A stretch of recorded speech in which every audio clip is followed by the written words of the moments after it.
Hey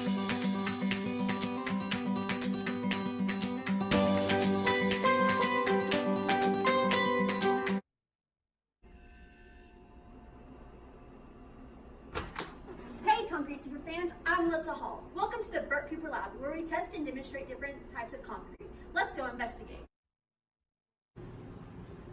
I'm Rachel Schwartz. I'm Lauren Breedlove. And I'm Nate Morris, concrete superfan. What important topic are we covering today? Form oil. We all use it every day here at the lab, but what effect does it really have on the concrete we use it with? First, before we get into some exciting test results, we have to answer some important questions.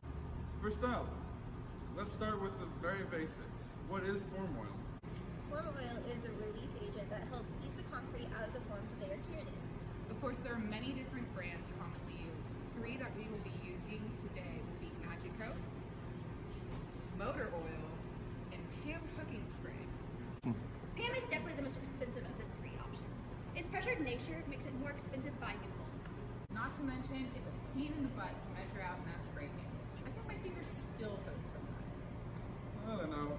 Not only the cost, but there are other big differences between the three options, specifically the VOC content. We'll touch a bit on that later on. They all have different reaction types to them as well. Barrier and reaction. They can also be applied in different ways too. Brushing, dunking, and spraying are the main applications. Typically, 3 grams of form oil are used in the cylinders for concrete. But if we just did the norm, it wouldn't be an interesting experiment now, would it? That's right, Nate. We're analyzing the amount of oil that should be applied to a cylinder and the effects of the chemical bond between the form oil and the concrete. First, a hole would be drilled on the bottom of the form to pop out the cylinder mold from the concrete after set time.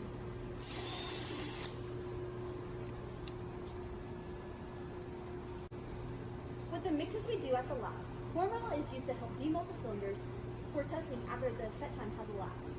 An air compressed hose is used to ease the cylinder out of the molds. Wow.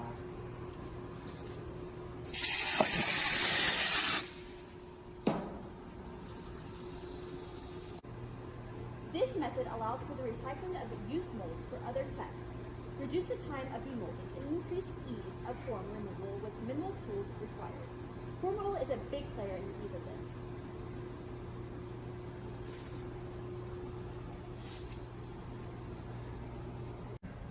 But are there any dangers from using it versus not using it? It seems like such an amazing product. Why wouldn't everyone use it for their forms? Alright, well that's what we're here to find out. The oil can leave a biofilm that does not allow the concrete to bond, and it can result in concrete with large air voids. Now we're going to find out how much this affects our cylinders. Also remember how we were going to discuss the VOC content? Well, later is now. Yeah, I suppose there actually is also a factor with the VOC content and how much the form oil emits. The EPA had to end up stepping in to regulate how much VOC is able to go into the form oil. That's not all we're doing though. That's right. Forms are always consolidated to get rid of major air bubbles that would affect the permeability and durability of the cylinder. But does that vibration have an effect on our form oil? That's a great question. One special thing we're doing is showing how the vibrations from consolidation moves the oil in the mold. By placing an inner layer of oil in the plexiglass cylinder, then adding the concrete to the plexiglass, we will record and watch as the oil in the plexiglass is vibrated up to the surface of the concrete. That sounds so cool. Well, hopefully we answered all of you guys' initial questions that you might have about form oil. Let's jump into the next video where we'll see the results of all of our testing and that awesome plexiglass experiment.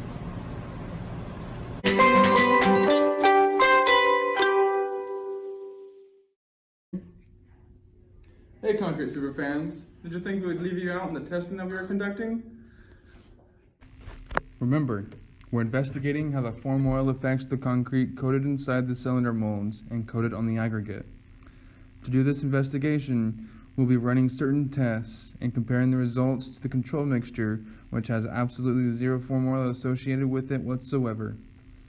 These tests are split into fresh testing and hardened testing. With the fresh tests, we're looking at the unit weight and the vibration test we mentioned with the plexiglass cylinders.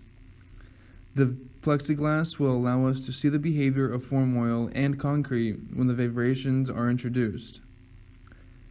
With hardened testing, we'll be looking at the 14-day compressive strength of each different mix with all different types of form oil.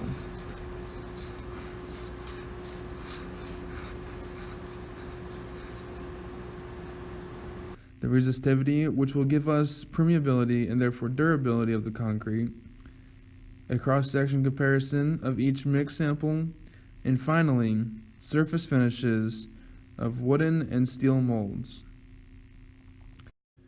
I hope you guys are as excited as I am about these results.